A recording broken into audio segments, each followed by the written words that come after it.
All right, guys, so this is a Flip the Classroom lesson. What this basically is going to be a video lesson that you guys are going to watch and fill out the notes for. The notes are attached to the homework assignment, so I want you guys to print out the notes and fill out the notes as we go through the lesson, and then we'll answer any question you guys have on the lesson in class tomorrow, and we'll do a worksheet.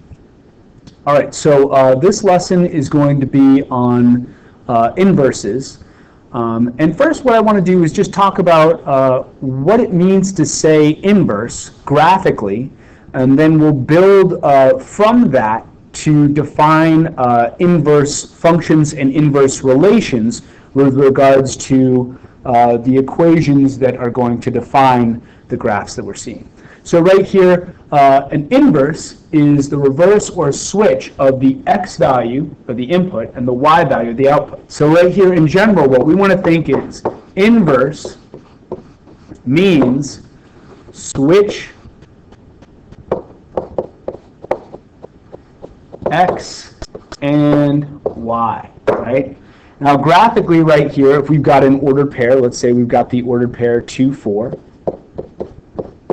The inverse of this ordered pair would be the ordered pair where the x and the y have been switched. So right here we've got an x value of 2 and a y value of 4, and so that would mean that the inverse would be 4, 2.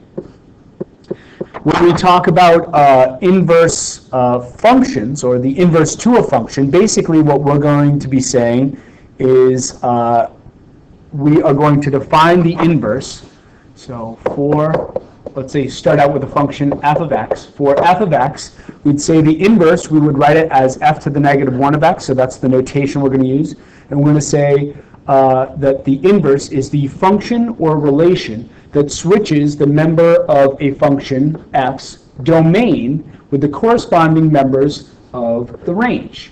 And this is the inverse of f. So right here, we want to remember, of course, that the domain is all of the x values in the ordered pairs, and the range is all of the y values in the ordered pairs.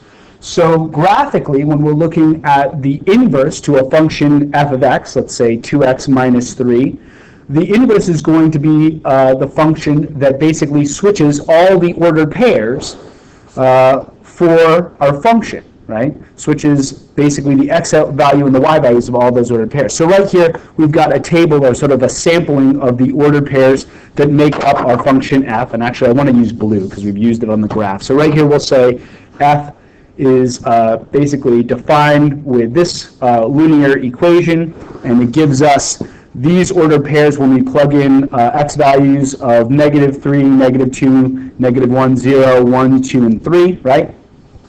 And what we're going to say is that the inverse of f is going to basically be the graph where all of those x and y values are switched, right? All those x values and the y values are switched. So right here, if we just sort of go ahead and graph these inverted ordered pairs, what we would end up with would be negative 9, negative 3, which is the inverse of the ordered pair negative 3, negative 9 that we're seeing down here. We'd have negative 7. Actually, I think I misgraphed that, didn't I? Put that on negative 8. So right here, here's negative 9, negative 3. And now we've got negative 7, negative 2, which is this guy right here, and that corresponds to this ordered pair right here.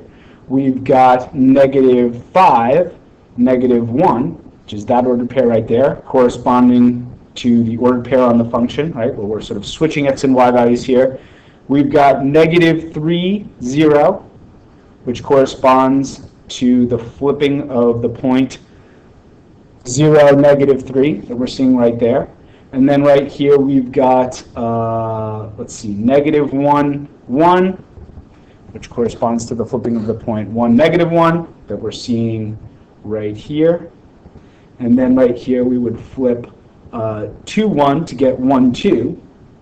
And right here we would get 1, 2 is that ordered pair right there. And we will flip 3, 3 and get 3, 3 again. So right here, when the x value and the y value are equal, we invert that point and we get that point back, right?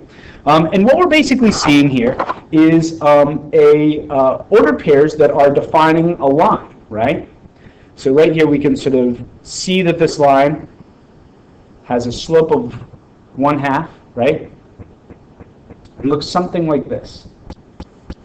And in fact, right here, what we would say is this line is all of the ordered pairs defined by this equation, x plus 3 over 2, which we could also write as 1/2 x and then plus 3/2 or 1.5, which is where we can see we're crossing. In general, what we would say is if I gave you guys this blue line and I asked you to graph the inverse of this blue line, you could really say that this line is defined by any 2 points that are on it, right? So right here we could say define this line with the ordered pairs, let's say the y-intercept of 0, -3, and right here, let's say this point, 3, 3. And right here, we could define the inverse of this linear function by basically inverting these 2 points, right, and getting the line that would be giving us all of those ordered pairs switched. So right here, we could invert our 0, -3 and get -3, 0, right? And right here, we could invert 3, 3, and we get 3, 3, and we could draw this green line through these 2 ordered pairs, and that would be the line that would have all of the x and y values switched for the ordered pairs. Now, in general, one thing we can say about inverses graphically is that a function's inverse is a reflection of that function across the line x equals y. Well, what is the line x equals y? The line x equals y is the linear function that goes through the origin, or the linear, we could say the diagonal line, let's say, that goes through the origin where every y value is equal to every x value, right? And we can see that reflection right here. Basically, we've got ordered pairs reflected across this line, right?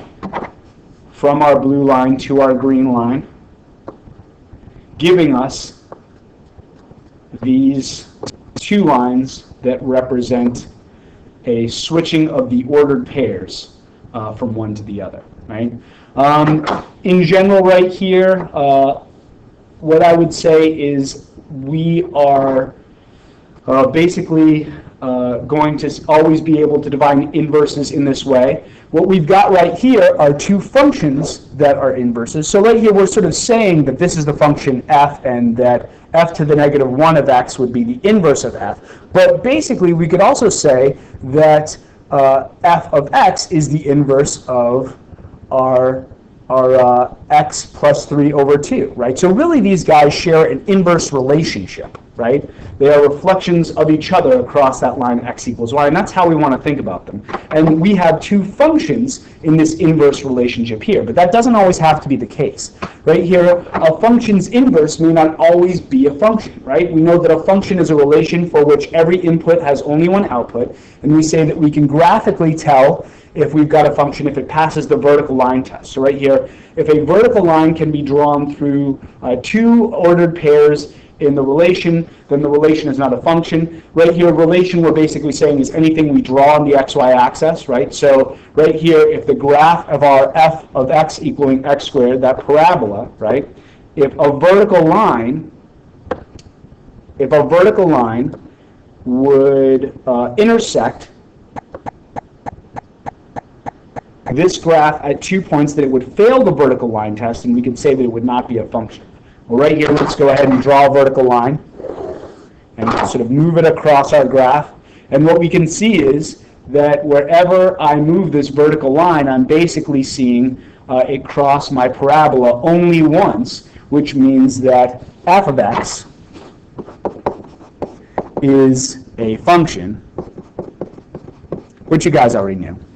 Now right here, if I invert this function, basically one of the things I can think about for an inverse is not only am I switching all the x and the y values, but really what I'm seeing is behavior that happens along the y-axis now happen along the x-axis. So what I can say for my parabola is I've got a vertex, and then I've got 2 arms of the parabola reaching up to positive infinity on both sides of the positive y-axis. Now right here, I'm going to use 3 points to define my parabola. I'm going to say I've got the origin 0, 0, and I'm going to say I've got this point right here, which is -2, 4. and then I've got this point right here, which is 2, 4.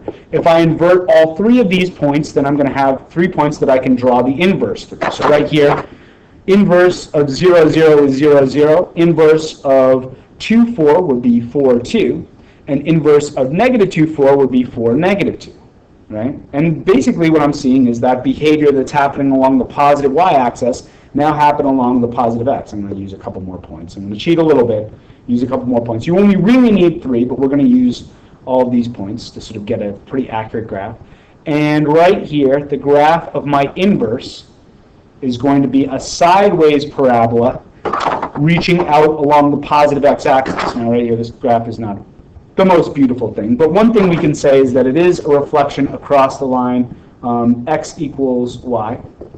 If I were to sort of draw this line, we could sort of see this as a reflection, right? Maybe if I drew it a little bit more accurately around the origin, it would look more like that. But basically, we've got this graph. And one of the things we can say right here is that the inverse that we've drawn does not pass the vertical line test, right? So right here, the inverse, as we've drawn it, is not a function.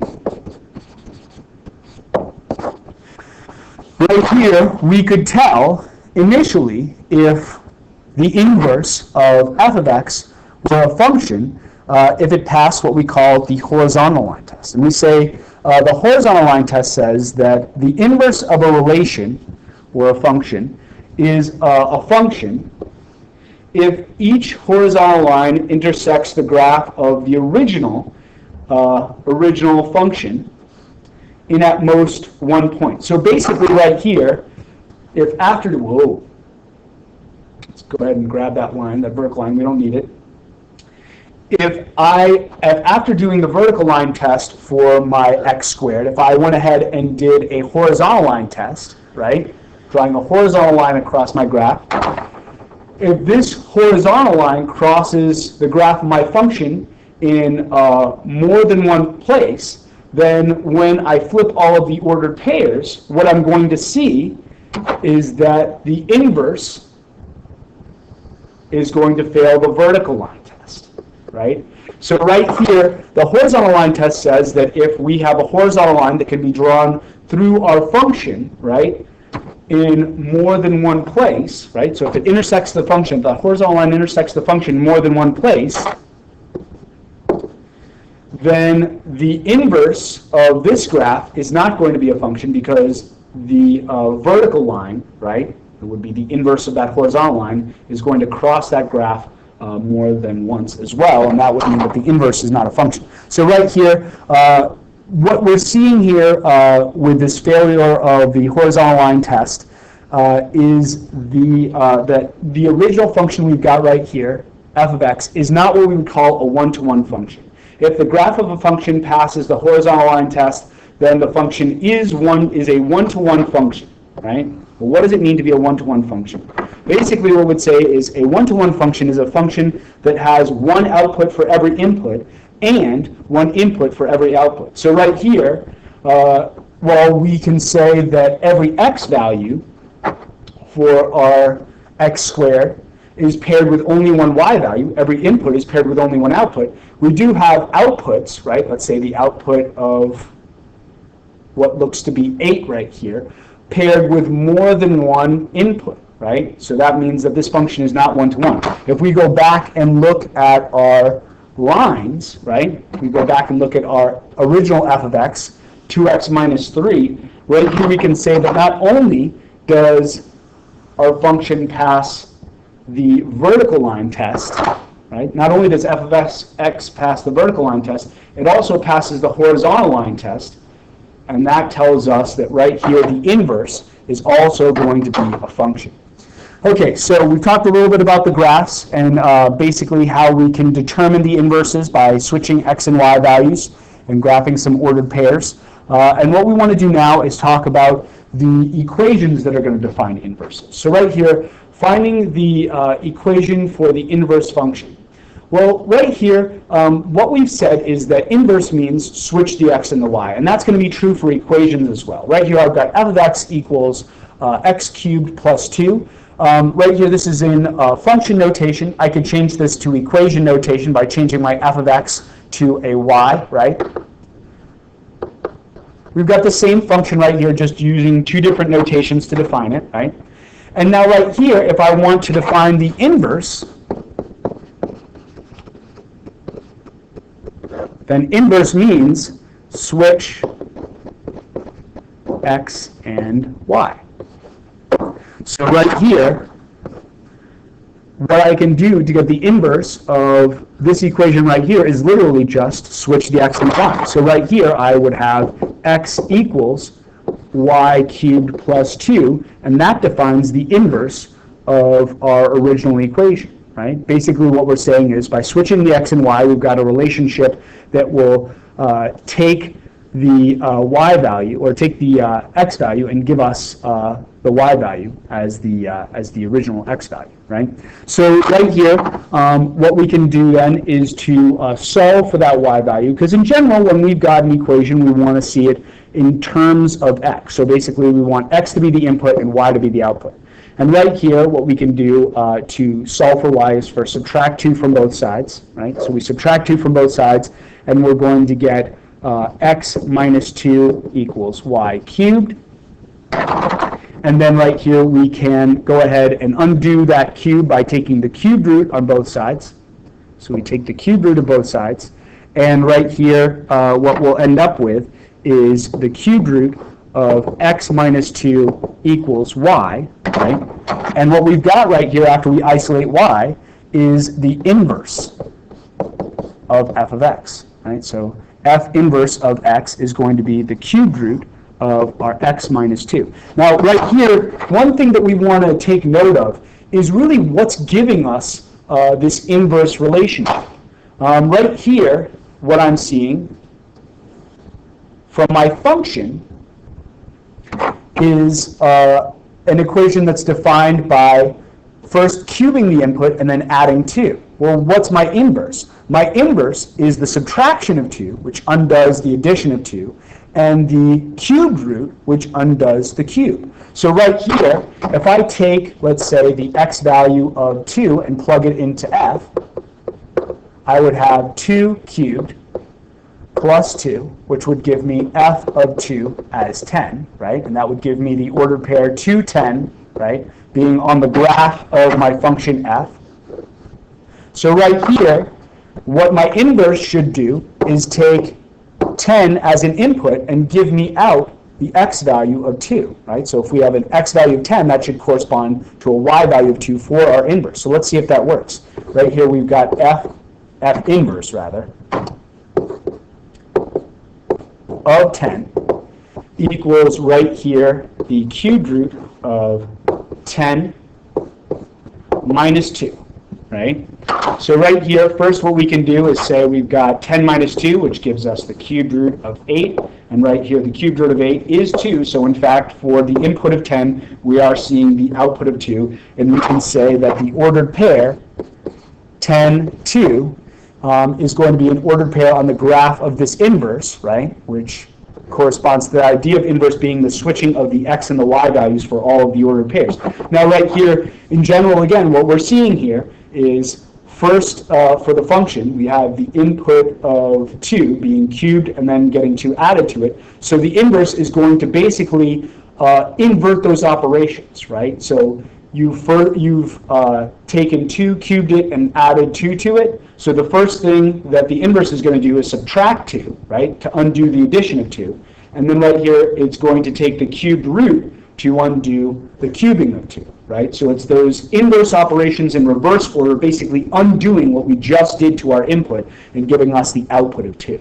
Now, in general, right here, what we're seeing is that inverses undo each other, right? An inverse is undoing what you've done to an input, right? And what that gives us is a relationship between functions and their inverses, which is unique. Basically, what we're saying here is that because a function and its inverse undo each other, when we plug the inverse in the function, all the operations of the function and the inverse will cancel out, and we'll just get the input, right? In this case, that would be just a generic x. And if we plug the function inside its inverse, all the operations will cancel out, and we'll just get x. And this is a relationship that defines inverses. So right here, showing this is proving the inverse relationship.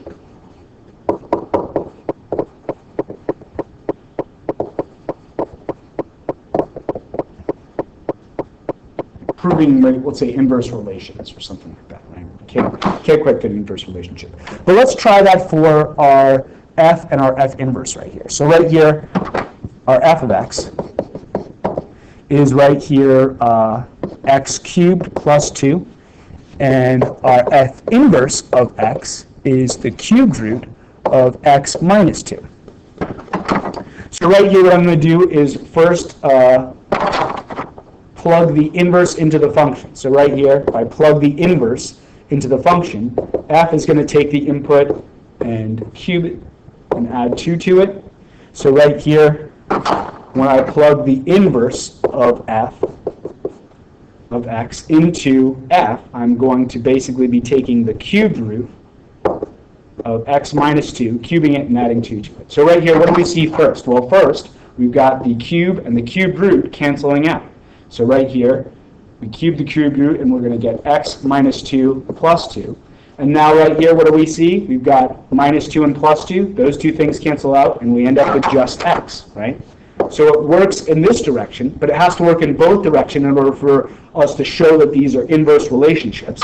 So right here, let's say we're going to plug the function into its inverse. Now its inverse is going to take the input and first subtract 2 from it, and then take the cube root. So right here, plugging in f of x, we would say f of x is going to be x cubed plus 2, so we'll say x cubed plus 2. And now right here, the first thing that happens when we take down our parentheses is that the plus 2 and minus 2 will cancel, and we will get the cubed root of x cubed. And right here now the cube and the cube root will cancel, and we'll just get our x. And right here what we're seeing is that because this works both ways, when we plug the function, the inverse into the function and the function into the inverse, all operations cancel out and we're left with just x. We can say definitively that these two equations define an inverse relationship, right? They are inverses of each other. So what I want you guys to do is to first go ahead and find the inverse of our f of x right here, and then we'll sort of stop. I want you guys to stop the video and do that. And then we will go from there and show the inverse relationship by plugging the function into its inverse and the inverse into its function. So why don't you guys go ahead and pause the video right now, and we'll come back and look at finding the inverse first. Okay, here we go. Okay, so right here we have f of x equals x plus 5 divided by 7. So right here I'll change from function equation to equation notation so that I can see my x and my y. And then inverse means switch the x and the y. So that's what we're going to do with our equations right here. We switch the x and the y, and we get x equals y plus 5 over 7. So right here what we want to do is define y as a function of x, basically meaning that we've got a bunch of things happening to our x, and then that will give us a y value. So right here we're going to solve for y, and we'll have that. So right here, the first thing we're going to do is undo the division of 7 by multiplying by 7 on both sides, and we get 7x equals y plus 5. And then the next thing we're going to do is undo that addition of 5 by subtracting 5 on both sides, right? And that's going to give us 7x minus 5 equals y, right? So now we have defined y as a function of x, basically defined y values as a bunch of things happening to x values. And right here, this 7x minus 5 is our inverse function, right? So right here, what we want to do now is show this inverse relationship. So we found the inverse, find the inverse, confirm the inverse relationship. And what we mean by that is basically showing that if we plug the function into its inverse, we're just going to get all the operations to cancel out and we'll get our x. And if we plug the function into the inverse, if we plug the inverse into the function, all the operations will cancel out and we'll just get x. And if we plug the function into the inverse, all the operations will cancel out and we'll just get x.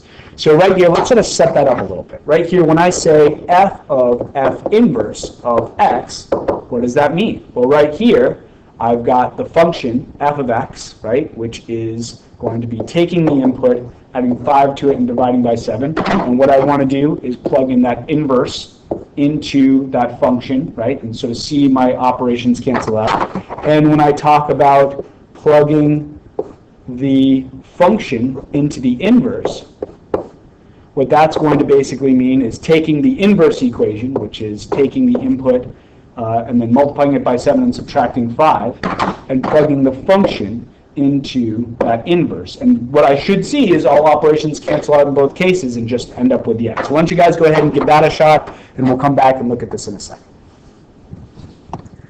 All right, guys, so plugging in our inverse into our function is going to basically mean plugging in that equation of x, or 7x minus 5 in. And right here what we'll see is when we take down our parentheses, the first thing that happens is the addition of 5 and the subtraction of 5 cancel out, right? And then we've got 7x divided by 7, so that's the multiplication of 7 and the division of 7, and those things will then cancel, and we're left with just our x, right? So it works in this direction, right? We basically can plug the inverse into the function and get just x. All the operations cancel out, and we just get our x.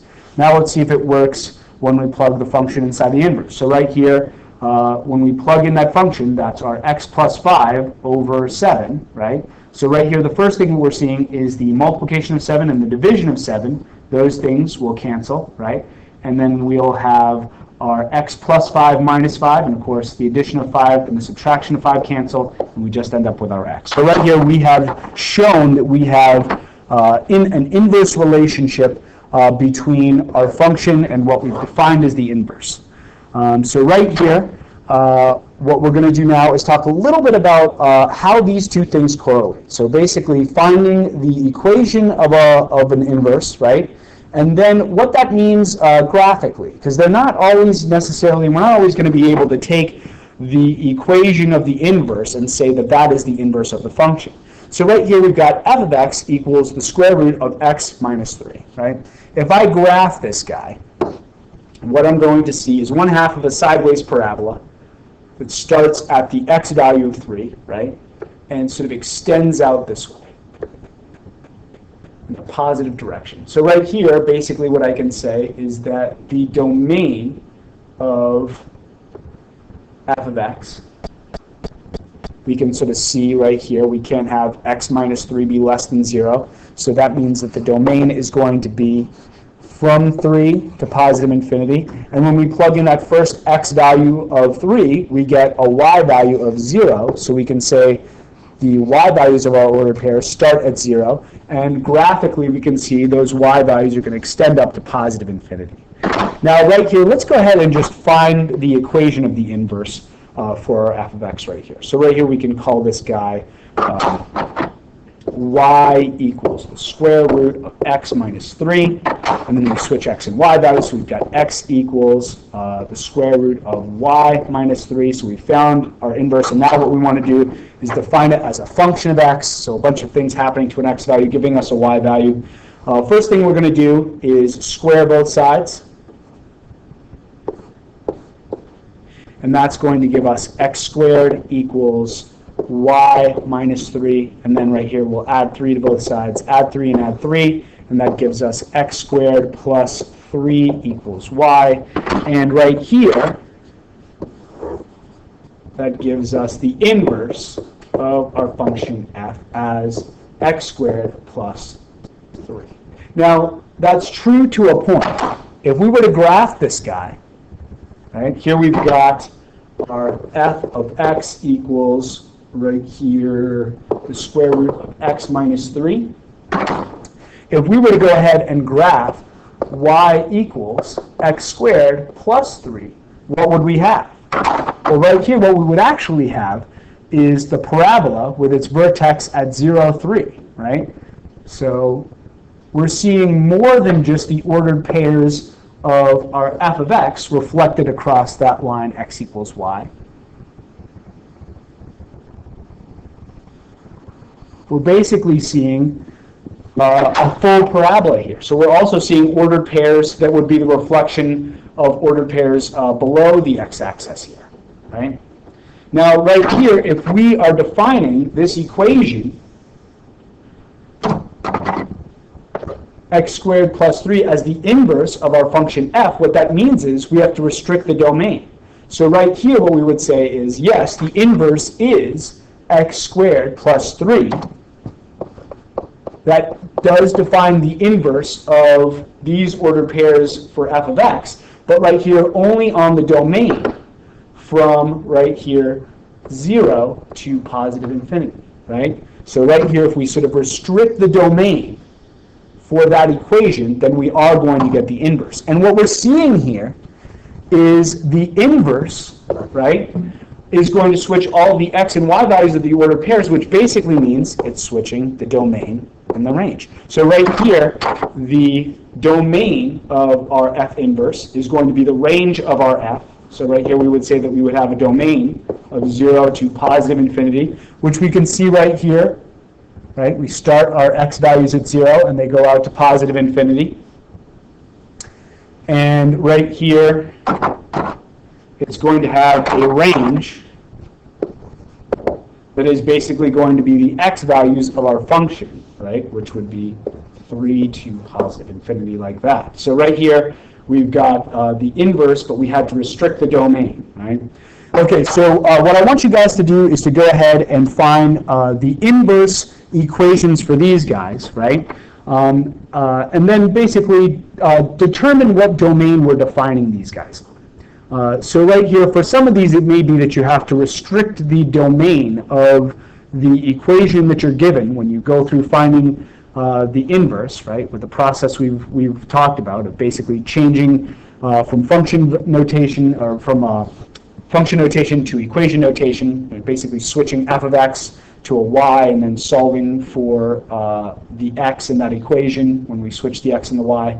And you're going to have to sort of make sure that the domain of that function, or the inverse, is going to correspond to the range of the original function. Right here, what I'm going to say is let's go ahead and pause this first and define the domains and ranges for A, B, and C. And then right here, we're going to hold off on D. We'll look at this a little bit more tomorrow. And then we will go through and find the inverse and talk about what the domain for that inverse should be. So first go ahead and find the domain for all of these guys, and then we'll talk about the inverse from there. So pause the video now and give that a shot. Okay, so going through this, we can see that the domain of our f of x in this first one is going to start at the x value of 3, right? Anything less than 3 is going to give us a negative under our even radical, and it will extend out to positive infinity. And if we graph this, we would basically see the range going from the 0, which is what we get when we plug in the x value of 3, to positive infinity as well. So we're seeing the same domain and range, but the graph is going to be a little bit different here. For our g of x, we have no restrictions, so the domain is from negative infinity to positive infinity. And looking at the range on the calculator, we would see that same range from negative infinity to positive infinity. Right here with k of x, we've got the linear function negative 8x plus 3, and right here that's going to give us a domain of negative infinity to positive infinity since there are no restrictions. And right here with a linear function, basically that is not a horizontal line, we can sort of assume that the slope of negative 8 is going to take us from positive infinity down to negative infinity, and right here we can see the range would also be negative infinity to positive infinity, or all real numbers. All right, so right here, why don't you guys go ahead and find the inverses, and then we'll talk about how we will define those inverses, what domain we will define those inverses on. Okay, guys, so here we are. Looking at this first one, we've got f of x. We've said that the domain for this function was 3 to positive infinity, and the range was 0 to positive infinity. When we went through and found the inverse, we of course changed to equation notation, changing our f of x to y, then switch the x and the y, right? So that's what gives us the inverses, switching the x and the y. And then we went about isolating that y. So first thing we did was take away the multiplication of 4 by dividing by 4 on both sides. Then we had x divided by 4 equal to the square root of y minus 3. So in order to get rid of the square root, we squared on both sides. We distribute that squared in the numerator and denominator and got x squared over 16 equals y minus 3. And then in the last step, we added 3 to both sides, to isolate that y. So we have x squared over 16 plus 3 equals y. And of course, once we've isolated y, we have the inverse. So right here, we can say that f inverse of x is x squared over 16 plus 3 for the domain of 0 to positive infinity. So we know that the domain has to come from the range of the original function, right? And that's really what we want to think. Now, the range here, of course, would have to be the domain of the original function. But that should happen naturally when we plug in x values from 0 to positive infinity. We should get y values that go from 3 to positive infinity. And you should see that graphically. What we really want to think is that we're always going to be taking the domain from the range of the original function for those inverse relationships. Now right here, that being said, a lot of times the range is going to naturally correspond to the domain, and that's what we see right here with g of x. When we find the inverse, we switch from function notation to equation notation, then switch the x and the y. Then right here we go about isolating y, so we subtract 5 from both sides. That gives us x minus 5 equals 3y cubed. So right here we divide away the 3, and then we've got x plus 5 divided by 3 equals y cubed, and then we take the cubed root of both sides. So we've got the cubed root of x minus 5 divided by 3 equals y. That means that g inverse is going to be the cubed root of x minus 5 divided by 3. And right here, the range of the original function is negative infinity to positive infinity. So right here we can sort of say that this inverse should be able to evaluate every single x value. And in fact, it can, because remember, this is the cubed root, right? It's not an even root, it's an odd root, so we don't have to worry about negatives underneath it. And right here, the range would, of course, be the same, negative infinity to positive infinity, because the domain of the original is negative infinity to positive infinity. Okay, so for c right here, we've got a linear function with a slope of negative 8 and a y-intercept of 3. So we've got some ideas of what we should come up with right here when we look at the inverse. So right here, when we are looking at this guy, we're going to change the function notation to equation notation, then switch the x and the y. Now right here, we're going to go about isolating the y, so that means subtracting 3 on both sides. So we've got x minus 3 equals negative 8y. When we divide by that negative 8 on both sides, basically we're going to have our x minus 3 divided by a negative 8, and we can distribute that negative, the division of that negative, through the numerator. So right here, distributing the negative through the numerator is going to give us a negative x and a positive 3. And so right here, when we write our inverse k of x, we're going to have 3 minus x divided by 8. Right here, we can take the domain from the range of the original, and then, of course, is going to be negative infinity to positive infinity. And that makes sense because right here, what we really have is a linear function when we invert a linear function. So if k of x is a linear function, then we should get a linear function as the inverse. And right here, we can say that inverse is going to be negative 1/8 x, and then right here, plus 3/8. So right here, that's all the work that we're going to do right here for these notes. And what we'll do is come in and do a worksheet tomorrow. I'll check the notes, the filled out notes, as homework tomorrow in class. Okay, guys, see you then.